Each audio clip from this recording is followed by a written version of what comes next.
Are turnovers a thing of the past? Matt Rhule hopes so. We discuss next.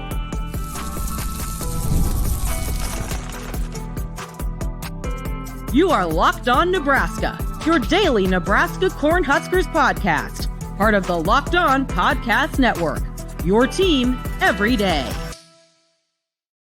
And thanks for making Locked On Nebraska your first listen every day, free and available wherever you get your podcasts and on YouTube. That's part of the Locked On Podcast Network, your team every day. And today's episode is brought to you by Gametime. Download the Gametime app, create an account, and use the code LOCKEDONCollege for $20 off your first purchase. Terms apply. All right, welcome in. It's Wednesday. Happy early 4th of July. If you're listening or watching today, I'm Mitch Sherman. Connor Happer is here with me. If you found us on Thursday or later, hope you've had a happy, safe holiday. Enjoy the fireworks. Don't get too close. We want to hear you and see you on Monday when we're back from the holiday. So today we want to start by talking about an ugly subject. It's a subject that's near and dear to Connor's heart. Turnovers. So we heard Matt Rhule with Joel Klatt of Fox on the Big Noon Conversations discuss that topic this week. And he said if Nebraska goes minus 17 again in 2024, then the Huskers are not going to welcome him back in 2025. So, I think that's maybe that's a big number. You might be right. Right. Minus 17, like we just say it. It's like, oh, they were minus 17 in turnovers in 23. It's like, no, it's minus 17. Like if you go minus 2 or 3, that puts you like 80th, 90th, 100th in the country. Minus 17 wasn't last. It was 132nd out of 130. How somebody was worse than Nebraska. I'll tell you how. The only schools that were worse in the turnover margin, maybe I'm thinking of a different one. I was thinking the only schools were worse in the turnover margin were the ones that were, they fumble all the time with their quarterbacks. They are the service academies. Nebraska? Oh, wait, no, sorry. You're talking about the service academies. It was actually Temple that was worse than Nebraska. Oh, that's coincidence. Minus 20 in turnovers in 12 games last year. Rice was right above the Huskers, but service academies had a solid year in the turnovers last year. They're not even here in the minus in the bottom 100. Army was 93rd. So yeah, look, I mean, it was historically bad. I think that's what we're getting at. Huskers, although ranked 92nd in 2022, 95th in 2021, 123rd in 2020. They've been plus on the turnover side just twice in the last 20 seasons. +5 in 06, in 16, and +5 in 2009. So that was the year that they generated a ton of turnovers with Ndamukong Suh and a great secondary. So, Matt Rhule thinks it's going to be better, but like, why? Because it's been really, really bad for a long time. I think it's going to be better than minus 17, but like, is it reason to be happy and optimistic about this team? I think there's a good case for it. So, Nebraska, for as bad as Nebraska's been in the turnover margin, they've had minus 11, minus 12 seasons. I mean, we're talking about over the last decade here. It's never been as bad as minus 17. And really their offense has never been as bad as it was last year, which is, it kind of bottomed out. In Rhule's tenure as a head coach in college before coming to Nebraska, his teams were positive 4 out of his 7 years of being head coach. And the 3 that were negative were his first year at Temple, his first year at Baylor, and his second year at Baylor. And then all of those, each of those programs, saw a pretty sharp increase after either the first or the second year. So they're hoping it's the same at Nebraska. Now, when he was on Klatt's podcast, he was talking about, hey, if you go from minus 17 all of a sudden to like +8 or +12, then we're talking about like a college football playoff team. And he did say that. He actually said that. Yeah, it's not that crazy to think about. So, well, it's crazy to think about, but it's not that crazy to make the case for. So first of all, you're gonna a 25 turnover swing. That would be significant. But here's the deal: their offense is going to be, completely different. They're not going to run the quarterback. So many of these fumbles come from running quarterbacks, and to be exact. So first of all, Nebraska threw 16 interceptions last year. 7 of them from Heinrich Haarberg, 6 of them from Jeff Sims, 3 of them from Chubba Purdy, and then they lost 15 fumbles last year to make a grand total of 31 turnovers, where they ended up minus 17 in the turnover margin. 31 turnovers. So of the 15, we already know the 16 interceptions, and not all of them are 100% the quarterback's fault, but they're all credited to them. Of the 15 fumbles, 9 of them were by the quarterbacks. So 4 by Sims, 4 by Haarberg, and 1 by Chubba. That means 81% of Nebraska's turnovers were committed directly by quarterbacks last year. 81% of them. So that is 25 out of 31 turnovers were directly committed by the quarterback last year. Your quarterback is different, and you're asking him to do different things. So that's the case for it. It's like that doesn't mean it's going to go minus 17 to plus 5 or plus 10. But it does mean it's not going to be minus 17. So, I'm with them on that part. So we putting our eggs in this freshman basket, like the true freshman quarterback, because that's a recipe for fixing the turnover problems, right? Start a true freshman quarterback. What's a number for him? Like 10 interceptions? Either 10 interceptions, like around 1 a game or less than 1 a game. I think they would like it to be lower. They would definitely like it to be lower, but yeah, they're gonna happen. They're gonna come. Yeah, they're gonna have. This is not a QB receiver combo, QB receiver tight end combo. There's nothing you can do to make them operate like they're together for the third year. There's going to be things that come at them that are new, and there are mistakes that are made with routes or in chemistry, and they'll lead to some turnovers that are not all Dylan's fault. One of the freshmen threw a pick in the spring game. I'm remembering hazily that was not really on the QB. It was that'd be Dylan Rhule or something. Yeah, it was okay. Yeah. Those things are going to happen. Maybe not every game, but yeah, he's going to throw some picks. I think they'd like to keep it in single digits, but yeah, it's not going to be Jeff Sims. We could have had this exact conversation a year ago, Connor, in July, and talked about how Nebraska was going to fix its turnover issues.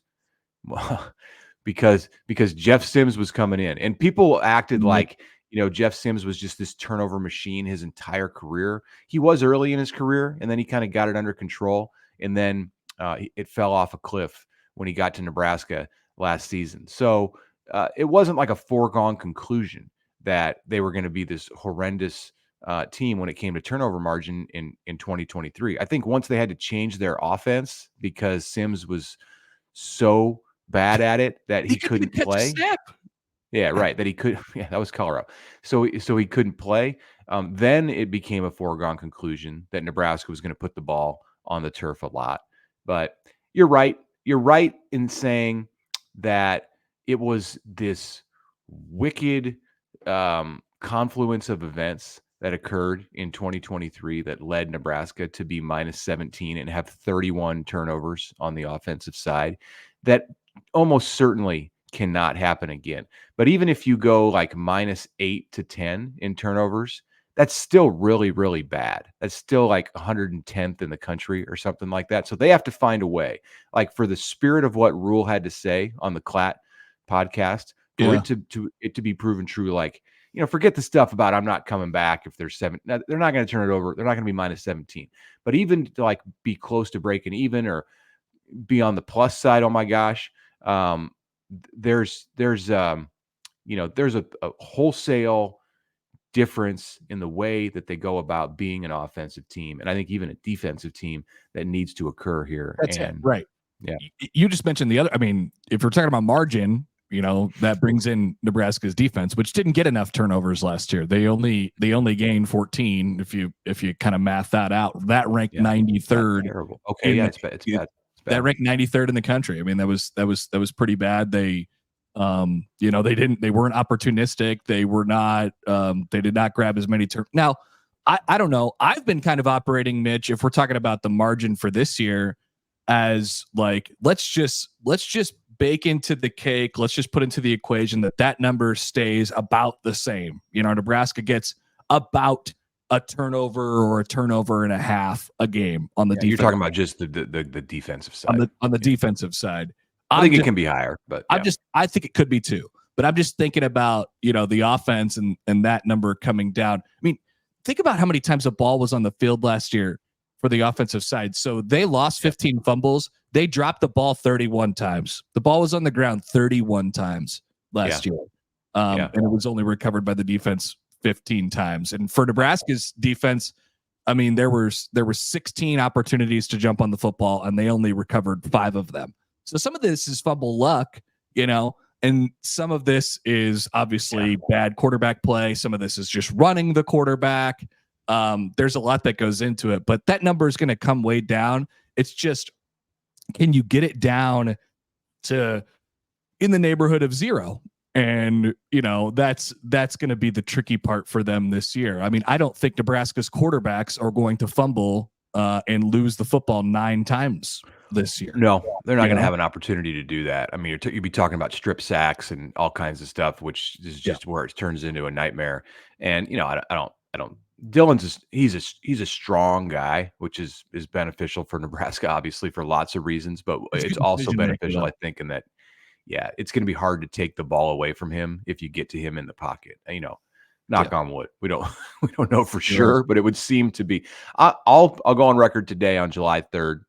Nebraska is going to be somewhere in the -2 to +2 range in 2024, and that's going to make the difference in at least 2 and maybe a 3-game swing in the win-loss column, just because of turnovers. Just because if they win 9, there's more things that go into it than that they fix the turnovers. But that's where I got them, somewhere in like in the 0 range, give or take 2.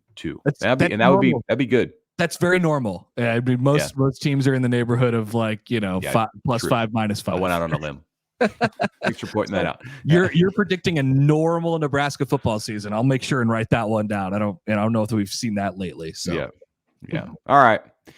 When we come back, what are we going to talk about when we come back? We're going to talk about something else from that Joel Klatt, Matt Rhule interview about the 6th-year and 5th-year seniors on the Nebraska roster and whether we're not paying enough attention to them. That's next after the break. But first, a reminder to follow us on X, or Twitter, as it's called, at Locked On NEB. You can email the show at lockedonneb@gmail.com. Give us your opinions, suggestions, whatever it is that's on your mind. We'll be back after the break. All right, if you've listened to our podcast, even one episode, you know that we enjoy baseball. It's the 4th of July, fireworks in Omaha on Wednesday night. Connor will be there. There's just no better time to go to a baseball game. Go to a Major League Baseball game. Find some time in the month of July. When I go, I know going in that Gametime will make the experience much easier, because Gametime is an authorized ticket marketplace of Major League Baseball. It makes getting tickets faster and easier. So what you do is you go on the Gametime app and you punch in the game, like any other way you might do that. But Gametime, where it's different, is the prices go down the closer you get to first pitch. You can look at your seats. It's all in pricing, whatever you want to do this summer. In fact, if it's a concert, if it's a Major League Baseball game, if you're looking at college football this fall, something else that's a hot ticket, it's there on Gametime. You got flash deals. You can customize your spot in the stadium. So take the guesswork out of buying tickets with Gametime. Download the app, create an account, use the code LOCKEDONCollege for $20 off your first purchase. Make sure that you get that on your first purchase. Terms apply. Download the Gametime app today. Last minute tickets, lowest price guaranteed.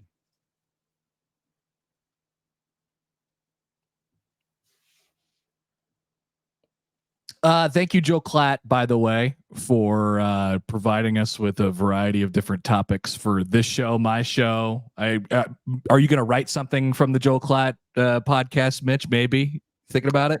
Yeah, I'm thinking about. No, probably not. It's a thought, but maybe at some point later in the month of July. That's some of these topics. Absolutely, though.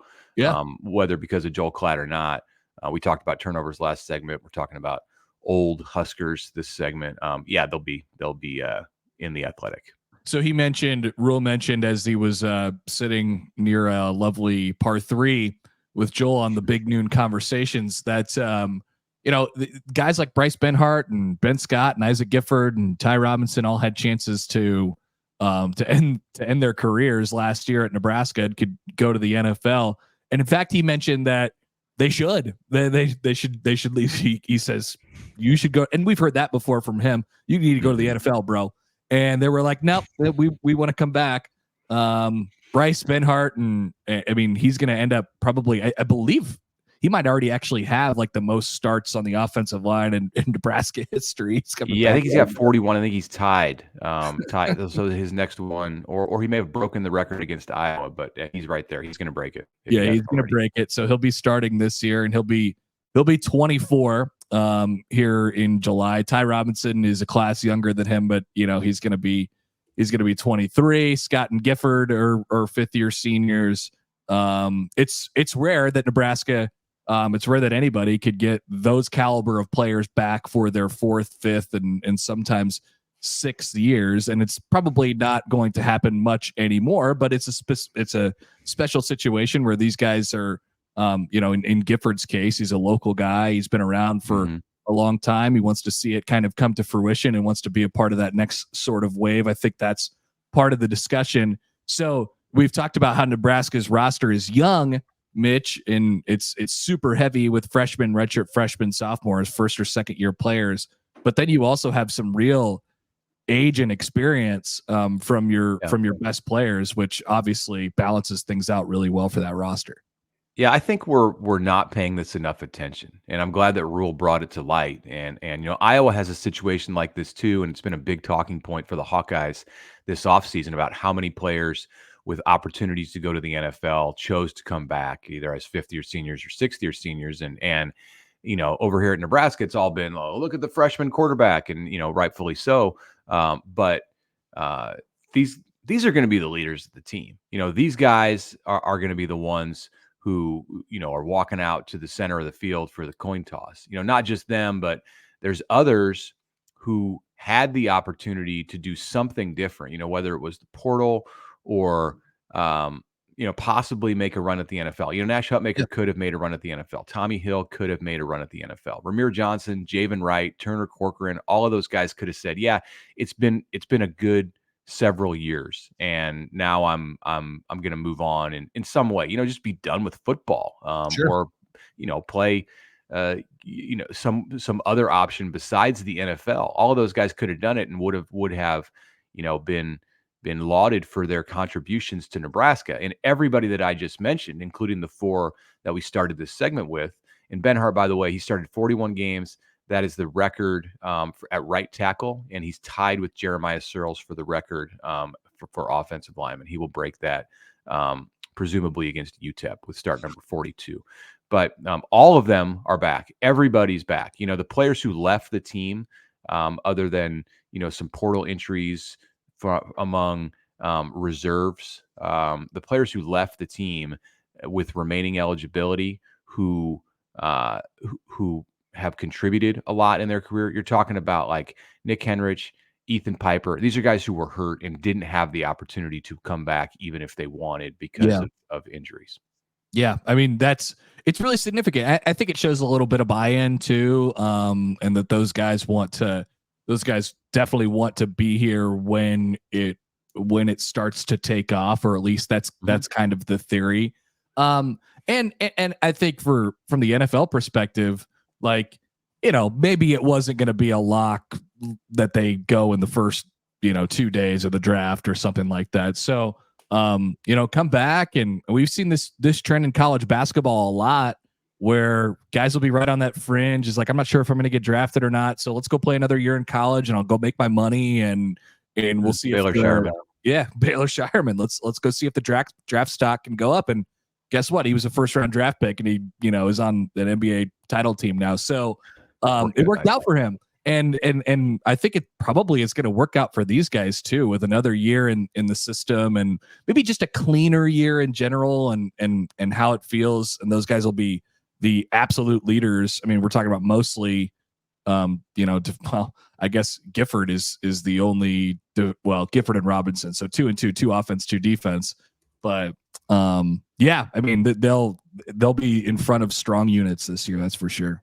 And if not, Ty Robinson's going to have another year down toward his bid to be a doctor or whatever it is. I mean, we saw the Chasing 3 documentary with Ty Robinson a fefew months ago, and he was getting ready at home to put on his lab coat and go into the health sciences lab or something like that.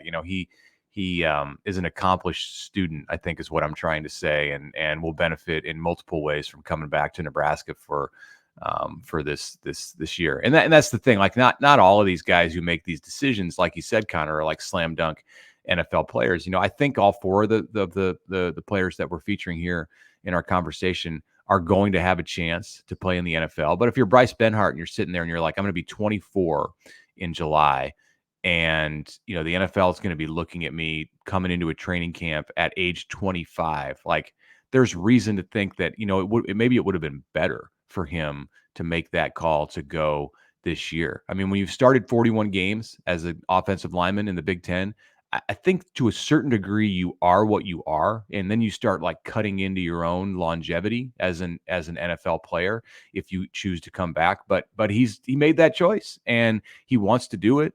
For all of the reasons that we mentioned, it sounds corny. It's like, oh, you want to be a part of something special. You want to, be there for the turnaround when they make the jump that people are going to be talking about, 5-10 years down the road. But that's really the only explanation. He wants to be around his friends. There's not a great explanation from the career preservation, money-making standpoint.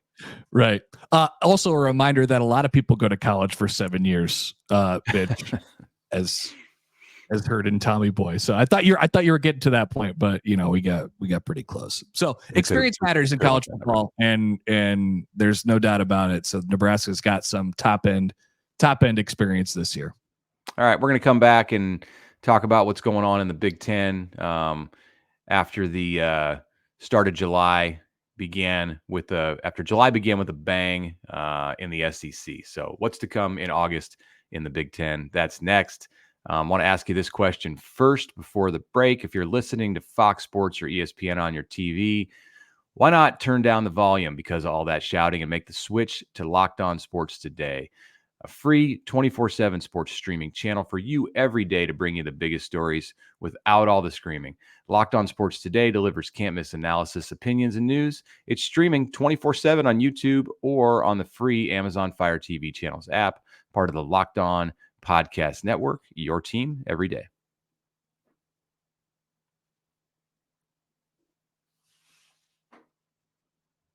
All right, last segment here on a pre-holiday Wednesday. Monday was July 1st, and I think I underestimated, Connor, how much fun everyone was going to have with Texas and Oklahoma. Yeah. Mainly Texas. Texas was the butt of a few jokes on Monday on social media and talk radio and various other mediums. Those schools entered the SEC. July 1st was the official date. Any highlights, by the way, for you from watching the Texas festivities and the reactions from others around the country and in the SEC? Many. They had Pitbull at their party on June 30th, which was hilarious. And then, of course, I just like the confidence that seems to be oozing out of whether it's administrators or coaches at Texas and Oklahoma now that they're in the SEC. It feels as if they've been emboldened to say whatever they'd like. I mean, there was a shot taken from Joe Castiglione at Lincoln Riley. That was great. I mean, we had Jim Schlossnagle, who's been in the middle of this entire thing, and he's been, he's happy to be where he's at because he's going to be the richest college baseball coach in the country. I love it. I love the confidence just to be kind of knocked down a peg when you jump into that league, which is going to be really hard. And just like the indignity from the SEC programs too, to think that to watch them just like think that Texas and Oklahoma believe they're going to come in and treat the SEC like they treated the Big 12. So It's funny. like the SEC programs. It's like they're in their mind. It's like what you guys have no idea what you're in for. Is kind of the I think the SEC mindset, and like come and get it, that kind of thing. And we'll see. Texas in a lot of sports I think is going to be able to come and get it and be the top dog in that conference. So in August 2nd is the actual date. Oregon, Washington, USC, and UCLA come into the Big Ten. And what's going to happen then? We're going to be in the middle of training camp for these football teams. It's not really the same time of year that it is in July when just like there's really nothing else going on.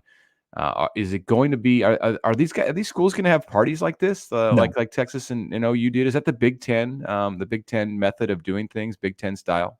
Very quietly, yeah. The Big Ten is not the conference to be shouting that it's the best conference or whatever from the rooftops. Even though it should, I'd actually like to see more hubris from the conference. That they'll come in quietly. Maybe they'll get a visit from Jerry DiNardo and Dave Rebson on the bus tour, right away on the first day or something like that. And that'll be their welcome to the Big Ten moment. So what am I excited about? I mean, like USC's not going to have Snoop out there.